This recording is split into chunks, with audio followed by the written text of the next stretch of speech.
And it's not even fair for me to even talk about just two of them, you know. So I like to not even mention it. It's just so it's many. more not certain bands, but certain elements that exist in a lot of bands, in a lot of music, and then compile them and make it your own? Or? Yeah, there's for example, something that has influenced me.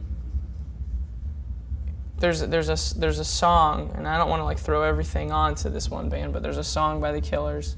They do a music video too, and he's standing in the middle of the city in Japan, I believe, and he looks dead in the camera, and his eyes are really calm, but there's a moment where like his hand kind of twitches, suggesting I'm trying to come across as if I'm fine, but really there's something wrong.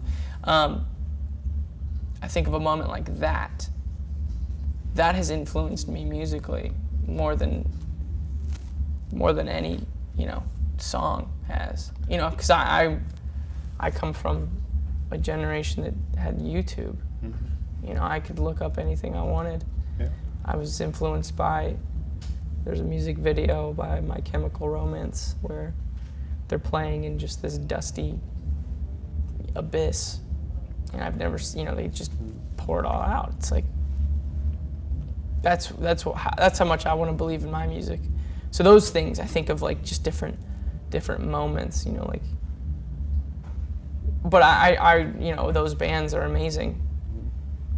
But I want to be better than them, you know. So, what you were just describing in that music video by the Killers, that actually sounds like. On your website, there's this bio section where you talk about joy and happiness and the distinction between them. Mm-hmm. And this sounds very much like what you just described, the pretense of happiness, but actually it's just joy and which fades away. So is that correct in assuming? Yeah. No, I think that is what I get out of traveling around the world now, being able to play music, is there are a few things that just translate perfectly. You have sexuality, you know, people are attracted to one another. You know, you have food, people love food. Everybody in the entire world likes food. And you have music. And really those are like the only things that there are. I mean, I'm sure we could come up with some other theories, but you know, you think about music and how it just applies to everyone. Universal. It's very, you know, universal is a perfect word for it. So then I start, as a songwriter, I start thinking of other universal concepts. And I think that one of those, whether or not people really understand it, is the concept of trying to figure out how to go about this life in a way that you enjoy yourself, or in a way that you like who you are. And whether or not you like who you are is really hinged upon whether or not you have joy. Because, you know, I'm happy that I'm here right now talking to you, but then something else could happen where I'm about to go play a show and nothing goes right, and then I'm not happy anymore. It's fleeting, you know. Mm-hmm.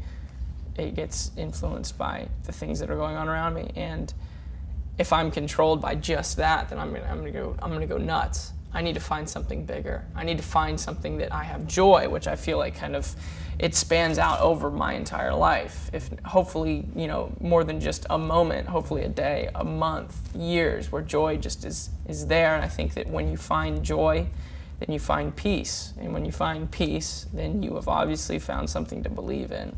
But it is still, I assume, then a continuous struggle to find it. Absolutely, and that goes back to another universal language, and that's struggling to find peace. And that's something I think that every single person on earth has to figure out.